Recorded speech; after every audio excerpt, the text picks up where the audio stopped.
باختصار شديد حكم الدستورية العليا لغى جميع الأحكام اللي صدرت من التحكيم تمام قبل صدور حكم الدستورية العليا واعتبرها هي عدم صدور.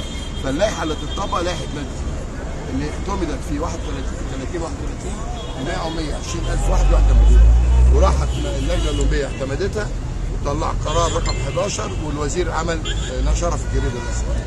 تمام؟ ده رقم واحد. رقم اثنين اللي رافعين القضيه دول اصلا مشطوبين من جمعيه عموميه ما لهمش صفه. ثلاثه ما لهمش مصلحه، حد فيهم كان مرشح نفسه رئيس نادي؟ لا، ده اعضائه فشلوا وسقطوا ولا مؤاخذه. تمام؟ كل واحد يفصل لمؤاخذه ازاي؟ كمل مع حضرتك. ثانيه ايه خلاص. نمره 4 المصلحه. انا قلت خلاص مش انا معزول قاعد في البيت. تمام. الفريق كان بيتهزم يعني البطولات بتروح، موظفين ما قبضوش، عمال ما فيش جنيه في النادي. تمام؟ لما في ناس كبار يا استاذ مرتضى من فضلك النادي بينهار.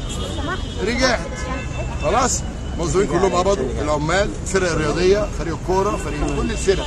ابتدينا نجيب لعيبه جداد، الراجل مدير الفني الاجنبي ما كانش بياخد فلوسه، خد مرتباته كلها الحمد لله، ما كانش في ميه للكلور بتاع حمامات السباحه، حتى الشماسي ما فيش مسمار يصلح شمسيه، كل ده الحمد لله خير رجع.